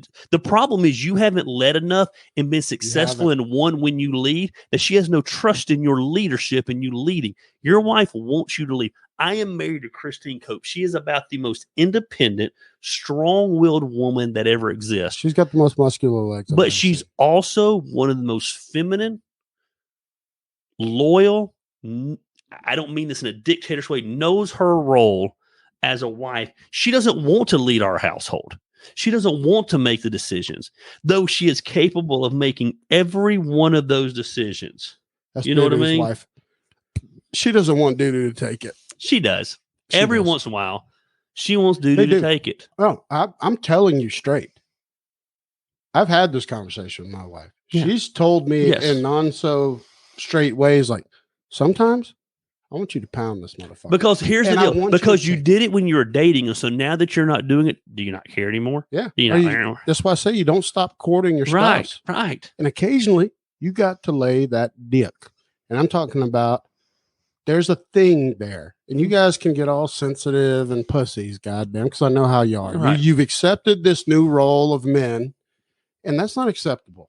You can't. I'm not taking my wife's pussy, sir. Right. No way. No. We are going to consent. Right. Right. We are going to sign an agreement prior to coitus, and I'm going to get her verbal consent on record prior to entering her. Yes. I mean, that is what it is. You want to be like that? No. That's 90% of the problem with the world today. Is that you are going to get your wife's consent on video. Yeah. Now, that's not saying you don't just raw dog it dry into her butthole while she's sleeping. That's terrible. No. That's fucking atrocious. You never do that. Right. That's just disrespectful. And you're like, my wife's not like that. She was when she was in high school. Yeah, and she still is. She was in her 20s. She still wants it. Guess now, again, we're a little bit older. We might not want it that way 7 days a week. Yeah. Absolutely. But guess what? In her head, she's thinking, God, if I had a little dude who was a little bit younger, boy, he would give it to me on Doo-Doo is in the house right now. Uncle Randy's Come house. on, Doo-Doo. Alan hates my mouth. Doo-Doo hates my mouth. That's Mrs. Doo-Doo. Probably depends on what you're doing with that mouth. By the way, Mrs. Doo-Doo is one of my favorite people on planet Earth. She knows this. Mrs. Doo-Doo is a champion of champions. I would go to the end of the world with that lady. Love her to death. She's awesome. Last night, we got a little drunk at the Beers and Bros and Brooke, and she came and saved us. We do that here in Silvertown. On a Wednesday night. We do it once a week. Beers, Bros, and Brooke. Okay. So I'll have a few of the bros come over. We drink beer. Brooke joins in. She's a savage. She's like, guess what? I'm here. And I drink beer. And so she'll come sit in. We'll either eat boiled peanuts or popcorn, drink beer, and talk shit. On a Wednesday night. Any night. We do Tuesdays, Wednesdays, Thursdays. Last night went a little far. We drank a whole fifth of Fireball, sons. So let's stop for a minute. Because the number one thing people ask me about when it comes to Unk is the fact that you drink Fireball. Look at who's here. Come in here, you savage fuckers. So get in here. You drink Fireball like it's water. Yes, I do. Sit here with me, Doo-Doo. Come on. Like literally gut grenade, eat your intestines apart, Rick. And you drink it like it's just nothing. Yes. Like it's not a sipping whiskey. Well, I'm going to let Doo-Doo tell you. How bad did it get last night, Doo-Doo? Last night was horrible. It was a Wednesday. It was. Championship Wednesday. It was Bros and Beers and Brooke. B3. Dude. You need a seat, old man? No, I'm good. No, there's one for me. I thought you were going to bed. Pull that out so it doesn't hit the cord. I love the fact that Rick, right here, bro. Love you, brother. So glad you're here. Last night was so rough. Yeah. So we had Rachel. We got so drunk that we were like, guess what we got to have in order to end this night? We have to get Doo's wife to come take a shot with us, who is laying in bed watching her favorite TV show. Right. Very angry at us. So we take golf carts to Doo-Doo's to basically kidnap his wife to make her come here to take a shot in order for us to disperse. Right. That's the idiots we are. I needed a sober driver. Dude, I fell asleep almost. Can we talk about Doo-Doo's shirt? That's high quality stuff right there. How do you feel about your shirts? Did you look at them? Did you get them out of the box? I bought every color of all the ones that I wanted. Tell them who sold you them shirts. This thing fits. Yeah, the first one. Who sold you Tequila and Tacos. Tequila and Tacos is the first one I saw, but they didn't have no FU46. See how he does? This is how him So I and was like, I'm getting it. Wiffle Ball too, Randy. Yes, I know. And you're going to be a good umpire. Oh, I am, because you know what? He doesn't believe it. No, dude. You know what? I It's real absolutely simple. don't believe You ever watch professional baseball? Oh, all the time. Strike zones vary according to the caliber of the player. Yes. So Bubba says he's such a damn good player. He's going to have a home run zone about yay wide. Yeah. Here's Bubba the should deal. be ejected. Here's the deal. I'm already thinking you should The eject cards Bubba. can be stacked against us. We're not worried about it. Champions fucking win, and we're going to win. No, so I want to ask you this. So was this a plot by you because you're a genius? And I'm not, this is the truth. So when you put Rick Cope selling your shirts at the last event at Tacos and Tequila, Yeah, right? Tacos and Tequila. And Heather was really selling. Of course. But Rick was sitting there in the corner. Right. And he's just the perfect. Did you just do the math and we're like, who's good? No, I just Rick Cope gives zero shits. I can put. I'm just not going to deal with someone snapping at my 14-year-old daughter over That's that. a good point. And so I was like, so trust family with money, no one else. Yeah. So, Rick, do you give a shit what is on the shirts? Yeah, I give a shit. I wanted to say fuck Biden. I wanted to specifically say Joe Biden, Kamala Harris making the Taliban great again. That's the next one. I mean, this could go on forever because I can't stand the man. And and being married to Heather, I have a personal interest in this. Yes. And we saw what happened, and yeah, we were pissed, and it was fun. And just for the record, I sold a whole lot of shirts before she got there. Yes. And then she let me sit there and just collect money. Well, so you guys though really did, because I got there at the ass end of it, and there was only one small left because I got Brooke a shirt. Yeah, we sold a lot of which shirts. she loved. There was only like which one did you get, Brooke? The really cool one said, "We the people are." No, pissed that's my off. favorite one. She loves my it. favorite one. I picked it for her. Yeah. So we went out to eat sushi tonight, and a guy walked in with our shirt at the sushi place. So I like that FU46 too. That one is, I like that one. Too. I like the "We the people are Yes. pissed" though. Like that's Yeah, just a it's cool great. shirt. The color scheme. Well, I like it too whole- because either side can wear it, and it's just make more money. So The best part was when you posted about making me the shirts, and that dude really thought I was a Democrat. yes, Dude, Doug. he fell for it. There was one old lady that she bought the last 4, and she said, "I don't know if they'll fit, but they got to have them." Heather just called Rick out. She said she arrived 10 minutes after the event started. She did. She did. In the first 10 minutes, he was walking around and had Kristen Cash working the booth. So don't let him tell you a story. It's not all true. There's we talked about this. We embellish. All right, guys, we do that. That's what we do. Absolutely. Talk about it with our wiener size. All right, we've already covered this. Right. But Dude, I look like a bullfrog when I get out of the shower. Standing on my Oh, back me too. leg. Nothing but a flat ass and a big belly. that gets worse and worse. Yeah. I'm just glad that like my wife still looks so good naked. Yes. Because mine deteriorate. He knows. See? So I just want to She go. does, she's I great. just want to go on record as saying right now, I've never, I love it. with Rick Cope being in the room, I've never seen my wife naked. So I have no Y'all are idea both what she virgins. looks like. We sleep in sweatshirts and sweatpants. Hey, so I want to ask Rick this since we got you here. I don't know if you saw the part where we were talking about asking for your your daughter's hand in marriage. Guys don't do it anymore. They're pussies. They don't want to even ask or anything. How do you feel about that? Do you think guys are pussies if they don't somehow ask a father for their daughter's hand in marriage? I truly do, but I didn't ask Heather's dad if I could marry Heather. Oh. All right. I asked her son because he was the grown son and he was the one that was living with her fair. and taking care of his mom. And, dad, he deserved the respect, but I thought John deserved it more. So That's a great story. You can't lose with that, Rick Cope. That's awesome. It should be done. I agree. I got a free breakfast out of it. Fucking win-win, man. Absolutely. He's never got a free breakfast ever since. I got free breakfasts ever since. Yeah, I'm buying them now. I love that shit though. I can't stand the fact that that's going away, dude. How do you feel about that? Because you've got a daughter, young. If a dude proposes to her and doesn't ask, how are you going to feel about it? She knows Riley, even though Riley's 16, I am extremely open with my criteria. Shake my hand, look me in the eye. That is, y'all talked about it that one time. Yes. Don't walk around with your eyes down. Shake my hand, look me in the eye. Rachel and I aren't married, but I will go to her dad. Yes.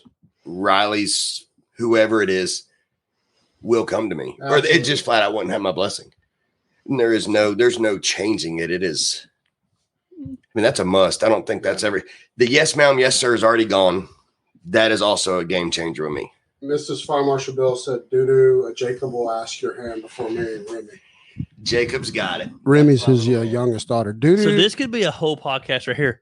Wisdom from a man named Doo-doo. From a man named Doo-doo. And he has loads of it. Doo-doo has lived a life like the most interesting man in the world. Well, hold on. Don't take financial advice.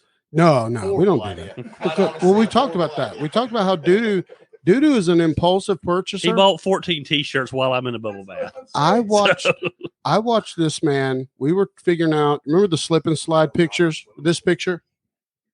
We were talking about this. Me and Goat and Doo-doo in Goat's backyard. How we're going to do it. We look up. Doo-doo's already ordered a $400 pool to land in. Didn't even ask. He was like, it's already ordered. It's on the way from Amazon. Right. No even fucking question. That's why he did. I'm telling you, he was probably on the shitter and was like, I want 1,400 T-shirts from Gary Lamb right now. Here you go. Actually in a bath myself. There we go. I'm real about this. It's fucking. That's how business deals happen. Yeah.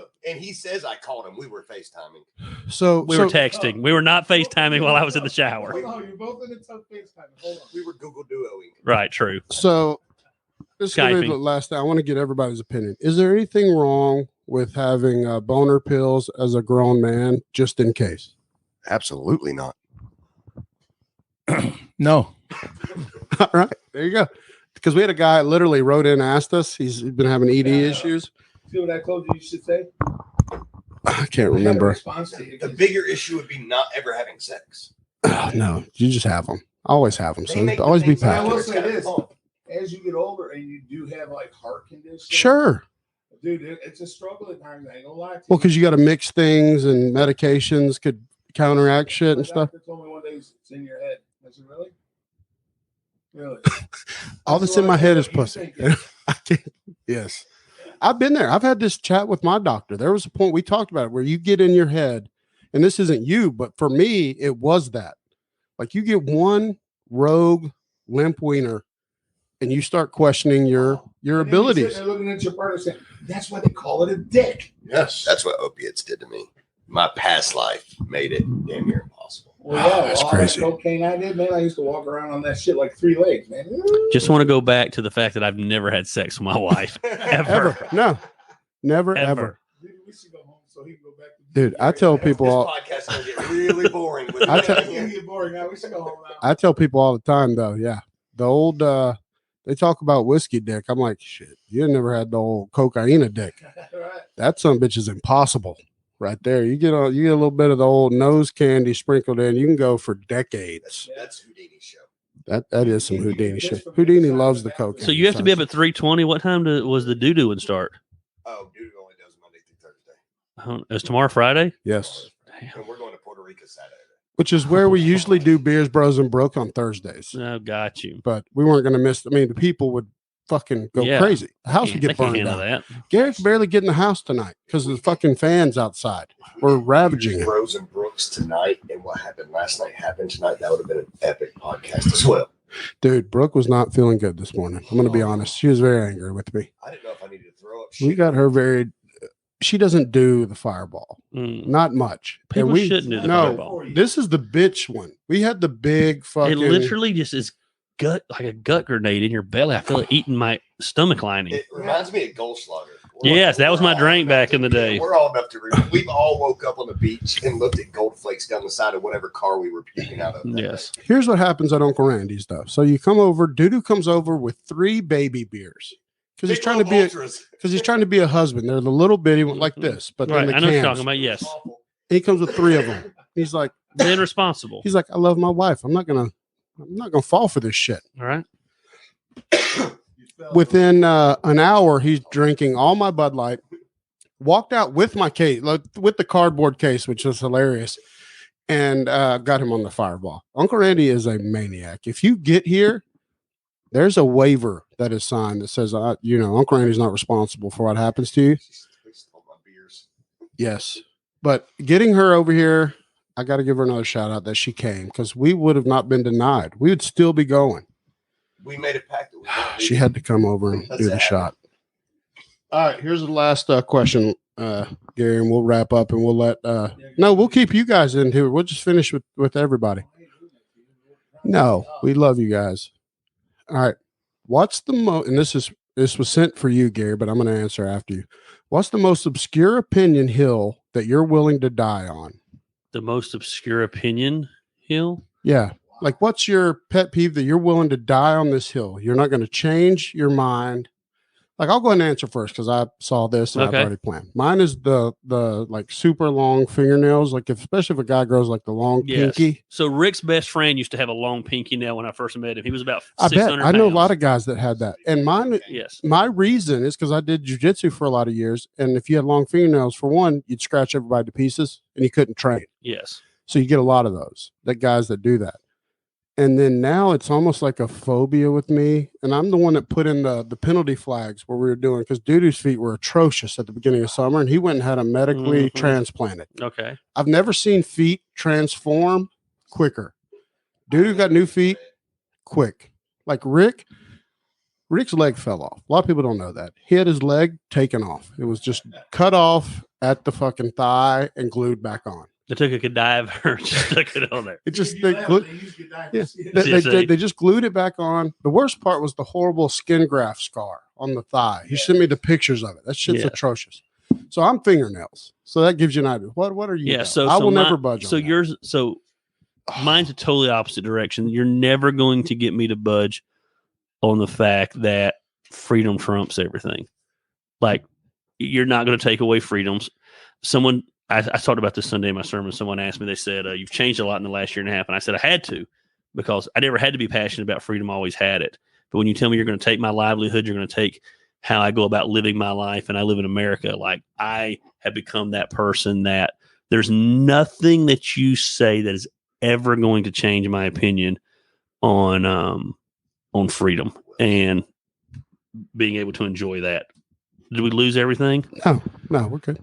So that's my hill to die on right now. Nothing, literally, there's nothing that will change that.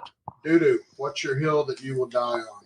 I mean, spur of the moment, I guess. Yes. If I think I go political, I think I'll obviously immediately go political to it. But I tell Rachel all the time, and I get ranting, mad, and cussing. I am a firm believer that the government's sole purpose is division. And there's nothing you could say. There's nothing you can change. There is absolutely nothing you can do that I think it is the sole purpose. And I lean to the right very hard, but I believe it on both aspects. I believe no matter who it is, that it's a single agenda. And it absolutely pisses me off. Like, if Gary's talking about freedom, their goal is to, our government is passive aggressive. Our government is why we are millennials. They're trying to turn the entire world into a millennial way of thought. All right, give that to Rick. Rick, what's your hill to die on, bro? We got to hear. We're writing this shit down. Men, put the toilet seat down after you pee. There ain't nothing that pisses me off better, having raised daughters and having granddaughters, that when they go in there in the middle of the night and their butt gets wet. You're grown men, put down the seat, and please feel free to wipe it off before you do. That's it. I'll die on that. Rick just got all. Who are you talking into a non-existing mic? Yeah, Check. Rick just got all. That's what Fireball does to you, Gary. Man. No. So Rick just straight up took all the chicks and they agree with him. That's all right. He fucked us. That's all right. He's right though, sons. Don't leave the seat up. All right, so Gary, what event? You got any event coming up soon? Let's wrap this bitch on up. Man, I've got Fozzie in the building October 1st. How cool is that shit? Yeah, it's going to be awesome. Canton. They picked Canton over the Masquerade. Fucking incredible. In Atlanta. Rock 100 picked the Action Building, so we're excited about that. So then October 8th, the 3-year anniversary of Southern Honor. Nice. Then October 16th, Barbecue and Brews in Cartersville. October 23rd, the Great Pumpkin Fest, and October 30th, Canton Fest on Main Street. 5 weekends, 5 events. It's going to be balls to the wall. What about 925, the Wiffle Ball tournament? The 925. Well, I had already forgot about that because I saw the trophy was already engraved. Black Sheep team is the winners. Well, because there's no competition. Rick's already said he's going to be completely unbiased in his umpiring, and I believe him. Here's the deal. If Rick is umpiring any game the Black Sheep's in, we're walking. I'm laying the grass. So we'll walk off the field right then, leave our shit on the field and walk off because I don't trust him. I don't trust him. Listen. I mean, my wife put it to the best. She said, Gary, can you even swing a bat? Here's the deal. See, here's the difference between a leader and a man who has to do the work. He thinks about swinging the bat. I just think about leading the team. That's what champions do. Okay. You think Belichick can go out there and throw a football? Yes. Let me tell you. You think Saban went out there and ran running back? He just leads greatness. No, and Rick, last year I watched him. He was like a mafia boss. Right. Sitting there, smoking a cigarette, watching them play, judging them, deciding, will I invite you back ever again? And he was very good because they were killing people until they got too drunk. And they just they dropped down off the cliff. I've never seen anything like it. Like it was a drastic change with Slim and Bubba because they were killing motherfuckers. It's not going to happen. Dingers left and right. And then I don't know who slid them all the booze, but man. There's going to be no booze this year. Really? If I got to boot Slim off the team, I'll boot Slim. We got Big Sean and Bubba. He's going to piss test them. Yeah. Huh? What? You got Slim on their team? Slim, Bubba, Big Sean. Don't worry about my team. You worry about your own little umpiring. You call balls and strikes, okay? Like I said, you call balls and strikes. Yeah. Well, we're not ever going to miss the ball, so it don't matter. That's all right. Oh, God, I love it. That's all right. Hey, if you're not, if you just want to have a good time on September 25th, come and watch this. Like just come and hang out. Like we're going to be, despite all the competitive shit, because everybody's competitive, we're going to raise a lot of money for charity, and we're going to have a good-ass fucking time. I don't care about a good time, so let me go ahead and clarify that real quick. We'll raise money, and we're going to win. If we lose, I'm going to piss the rest of the day. Well, if you lose, Bubba's really going to be ass out. Like you're like Bubba's chair is Bubba's up. out of the His chair is up for. Well, I'm not even allowed to play spoons or Uno with the kids at the house. I'm so competitive. Oh God! I will donate. We'll start the charity giving right now. $100 if Black Sheep loses game 1 to High School Legends. $100. I think it's funny that we were set up for that. You couldn't save that because that shows that you've never put on events together. A true champion would realize that should have happened in the championship game to draw people there, but you had to sabotage it right there from the beginning, and that's okay. Dude, there's 4 potential winners. Here's what we did. All right, we used random.org. F your random.org. And I like how you posted the banner from the webpage, like didn't show it actually read. You're like, here's a website that we just made up. Do you think I don't know that you know that when you see it? But I posted that, and of course, because that's evidence. Right. On the whole up and up. I typed in random.org, and that was it. Yeah, you should trust me. But I do think that, like you said, though, and you said it from your mouth, you want to start the match with a good match. You want to start the night off. That's going to be a banger. See, so as the booker, here's how I would have scheduled it. Black Sheep against Heather's team, since I stole all of his good players. There would have been the drama of that. The heat.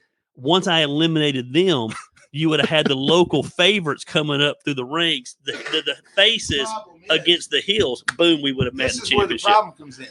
His team can't get up to be the first gate. What about that? They'll be up. Will they be up at 10 o'clock? What time are you going to have them up doing calisthenics? 4 a.m. Gary's going to have them 4 a.m. I can't wait. I don't need sleep. Drinking all night so he doesn't oversleep. Bubba's focused. Bubba knows right now. Bubba has got the eye of the tiger right now. Let me tell you what I can't wait to see is how many ways Bubba's going to be being pulled during this tournament. He's not going to be pulled anywhere. Shots. He won't. He's focused, laser focused. I've got him in champion mode right now. Oh, it's going to be lean, good. mean. Matter of fact, he's on vacation right now. He knows when he gets back from vacation, no more sex leading up to the thing. Because I want lose 12 pounds. I want the aggressiveness in there. Yeah. You know, it's just not going to happen. Yeah, so he can be lighter for his speed. He's got to be quicker. We don't need to be fast. It's going to be home runs. It's going to be home runs nonstop. Like 6'5". You haven't seen Big Sean. Slim is really good. Listen, you haven't seen Big Sean. Good. Have I not met Big Sean before? Oh God, this sounds terrible. That ain't big anything. Listen, is a monster. Just what? Nope. You don't worry about him. You don't know who he is. You sit over there and call your balls and strikes. You're traitor. This is not fair. We'll be family again after that Saturday. Dude, here's the deal. Gary Lamb has went out and recruited some guy that probably played in the majors for 10 years. Listen. Maybe went to jail for a year. Custom 1-5 jerseys, Black Sheep jerseys coming in. Don't worry. He's going to roll up with John Smoltz. So, well, you saw we got our. I'm bringing Fozzie hazers, everything over. And here, let's just go ahead and talk about what a real champion's like. Even if I don't win, I won because I got y'all's money. You're right. You're right. Y'all still came to Daddy to buy jerseys, so that's all that matters. You did. And all right. By the way, you came through like a champ for a lot of motherfuckers. So, our shirts are the ship. Brooke made them like a kind of vintagey. You know, the Silvertown Sanitation Department. The reason that is because we're all trash. Wow. Play on words. We're all trashy people here in Silvertown. We're there to win. So we're the sanitation department, and the shirts are fucking incredible. And yeah, Gary Lamb did them in no time. That's the key. That's where you're smart. That you just said, you know what, fuck this. I'm buying the process. I'm going to invest so I can do the whole I'm tired of fucking with people. I can bring your dreams to reality on t-shirts. Boom, it's worked out good. We made t-shirts all day. We had a good week. Yeah, I saw your post. So this is the last thing for real. So you said when the side hustle becomes the full-time job, how quickly did that happen for you with the t-shirts? Because that was literally your side thing. Now all I see is shirts. The first week. Literally, I mean, I'm not even trying to be funny. Like the first week we took an order for 500 shirts and we haven't looked back. I told Christine last Thursday, I said, man, I think it's going to be a light week and we're going to be able to chill next week. Nope. We're 2 weeks booked out now. For the first time I ever had to tell a customer, like, man, we're 2 weeks out on shirts. I can't do them in a day. All right. Well, we're wrapping up. We're getting out of here. Christine just said, Gary Lamb, get home. She's ready, sons. And we know what that means. All right. Champions. I got to King of Queens. My wife's probably saying the same thing. Yes, I know. My daughter's sleepy. You know why? And because he keeps taking t-shirt orders. Fucking Gary Lamb. Boom. Team Lamb. All right. Well, we will see all y'all in 4 weeks. Anything you got to add, Gary? I'm good, man. Nope, we're good. I will see you fucks at the tournament, sons. Come out and bring your fucking wallets and let's donate some money. All right. Uncle Randy loves you. Good. Later. Rick, doo-doo. Love you. Boom. All right, we are